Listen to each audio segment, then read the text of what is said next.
You know, all these crazy people in Congress, all of these low IQ individuals in Congress right now, there's one guy who's responsible for that, and that's Donald Trump.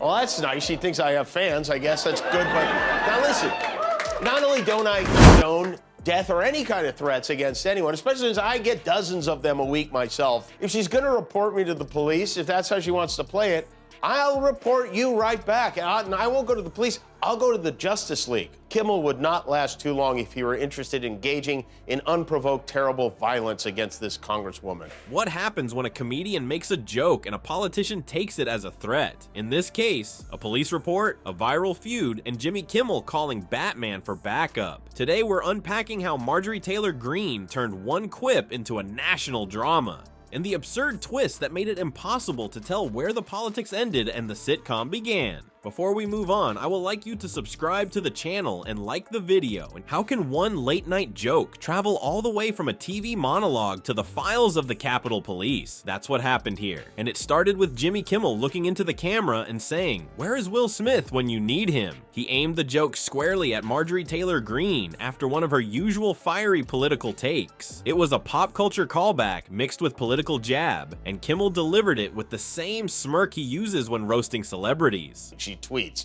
After she saw it, she tweeted, "ABC contacts my employer. This threat of violence against me by Jimmy Kimmel has been filed with the Capitol Police." She called the police. First, new evidence tonight that you, the American people, all of us, we were all lied to. Frankly, we did win this election. We were lied to by Joe Biden. Please check her out. Love to Robin. Love, Jim. Okay, now Guillermo, imbecile. This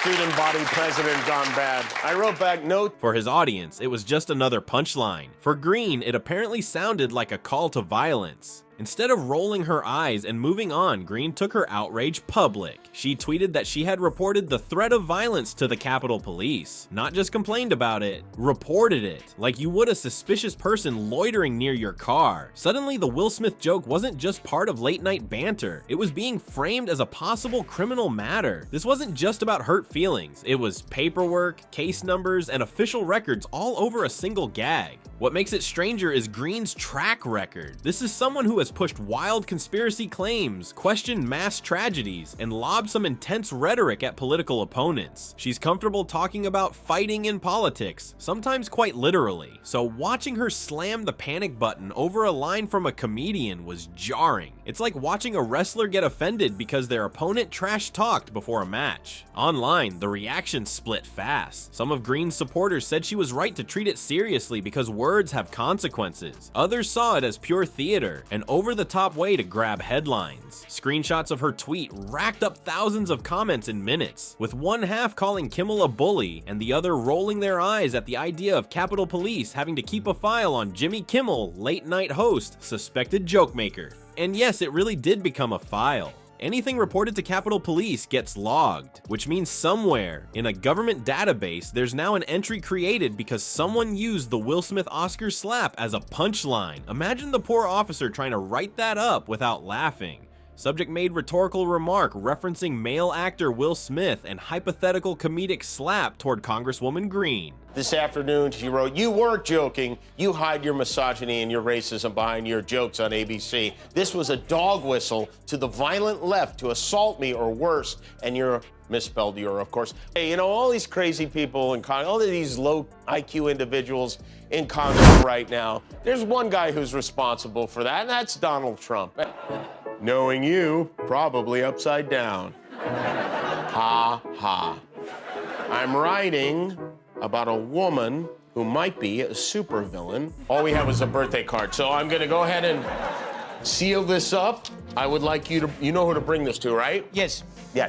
Get this to Gotham City at once. At this point, people weren't just debating the original joke, they were tracking what Kimmel would say next. Would he apologize? Would he step back and let it fade? The stage was set for him to either close the curtain or turn the volume up, and Kimmel, he grabbed the mic and went the other way. On his next show, he addressed it head on, and not in a serious, let's clear the air way. He looked into the camera with mock concern and said, "Officer, I'd like to report a joke." Deadpan. No apology, no backpedal. He reduced the whole threat narrative to a bit, as if the entire affair was a bad sitcom misunderstanding. You could almost hear the sitcom laugh track in your head. It's one thing to send a tweet saying you're calling the police. It's another to have the target of that police call turn it right back on you and make it funny enough for millions more people to see. By the time Kimmel's reaction aired, the original incident was no longer just about Green feeling threatened. It was about whether she could take a joke or if she'd unintentionally handed Kimmel a gift-wrapped comedy segment. But here's the thing, what Kimmel did next didn't just poke fun. He escalated the bit in a way that turned the whole feud into a kind of cartoon storyline. Once you see where he took it from here, it's hard to tell if you're watching late-night TV or a comic book parody come to life. That's when Batman enters the picture and the real show begins. Kimmel would not last too long if he were interested in engaging in unprovoked, terrible violence against this congresswoman. On our show Tuesday night, MTG, Clan Mom as we call her, earlier in the day, called 3 of her fellow Republicans pro-pedophile for supporting Judge Ketanji Brown Jackson's nomination. After processing the fact that someone called the police on me, believe it or not, this has never happened to me in my life.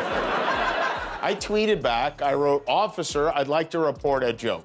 Well, that's nice. She thinks I have fans. I guess that's good. But now listen, not only don't I condone death or any kind of threats against anyone, especially as I get dozens of them a week myself. How do you turn a police report into late-night gold? You treat it like a script and play it for laughs. That's exactly what Kimmel did. Instead of backing off after Green's threat complaint, he leaned in harder. He came out on stage, grinning like a guy who knew he was about to start a fire, and announced an open letter to Batman. You could see the crowd sit up, because when you bring Batman into a political feud, you're not looking for a quiet night. He read it with full dramatic flair, talking straight to the Dark Knight as if this was a Gotham City emergency. He painted Green as part Riddler, part Joker with a bad punchline. A villain whose greatest crime was bad comedy and overreacting to good comedy. The audience roared. It wasn't just a jab, it turned the whole situation into a cartoon plotline. Kimmel wasn't simply mocking her, he was moving the fight into a new genre entirely. And then came the kicker. The stage lights shifted, a spotlight went up, and there it was. The bat signal projected behind him, flickering across the set. Kimmel looked up at it with mock urgency, as if waiting for Batman to swoop down and cuff Green for crimes against humor. It was ridiculous and theatrical, and that was the point. He'd turned her police report into a superhero spoof in front of millions. This move worked because it stripped away all the seriousness that Green had tried to build. Her version of events was about danger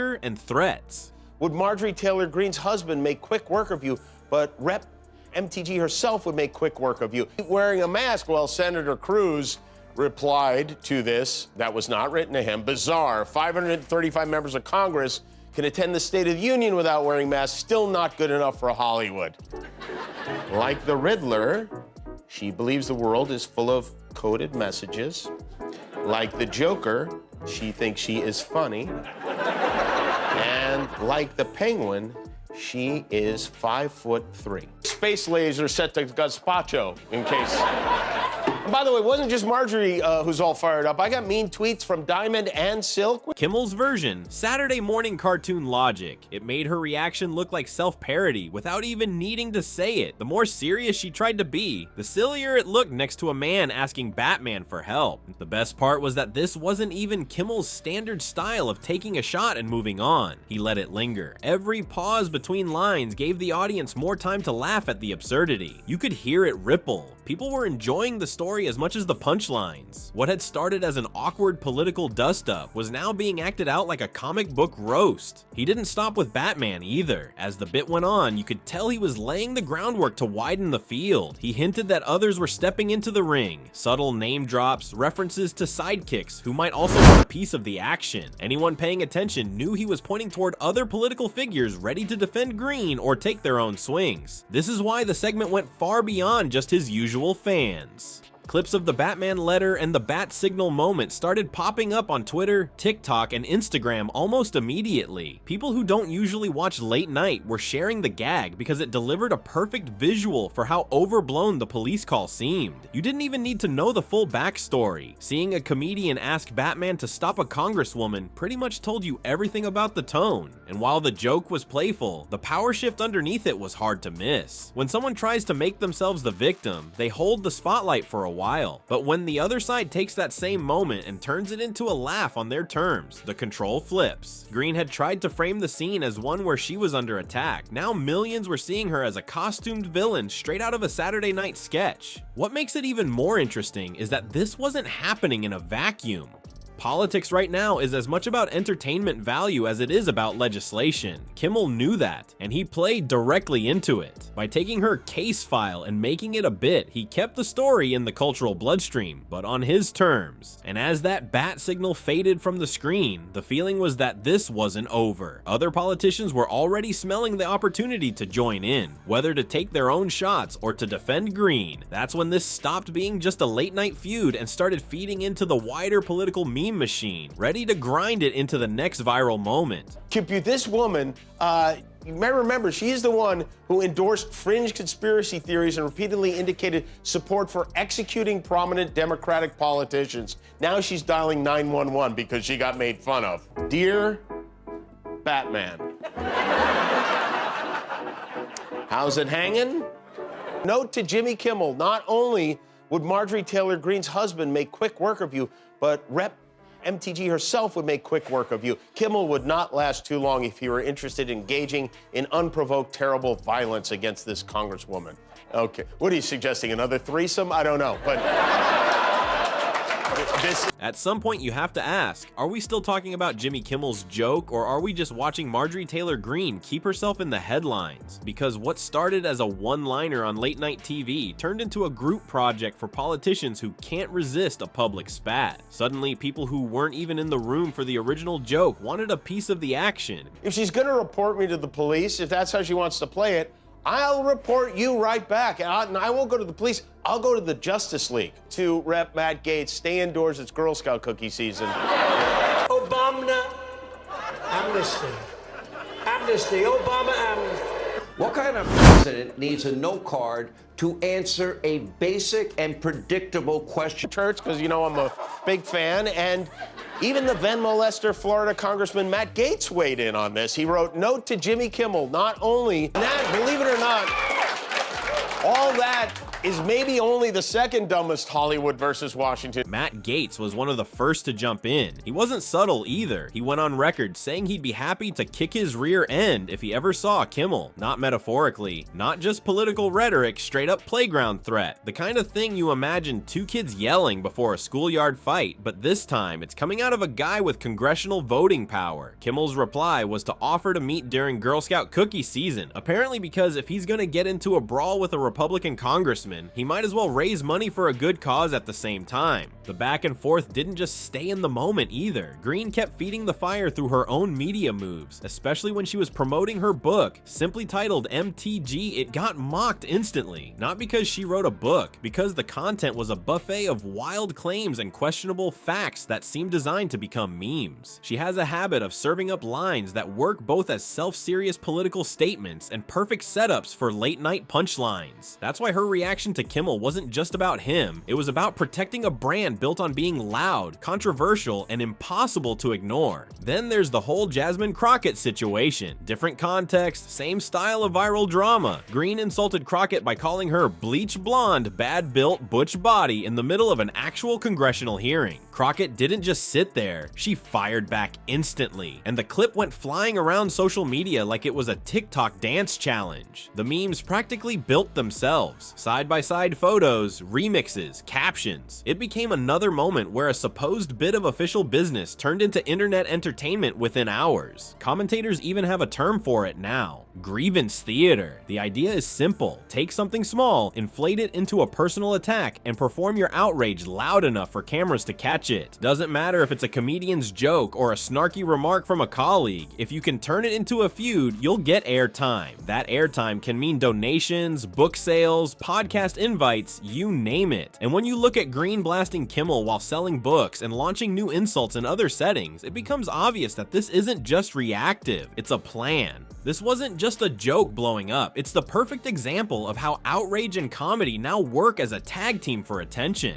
Kimmel got laughs, Green got headlines, and the rest of us got to watch politics turn into a sketch show. Satire isn't the threat here, it's a mirror, one that reflects every ego and double standard they try to hide. If one punchline can trigger police involvement, what does that say about the line between real-life governance and performance art? And more importantly, what other things are we letting become a stage just because someone's playing offended?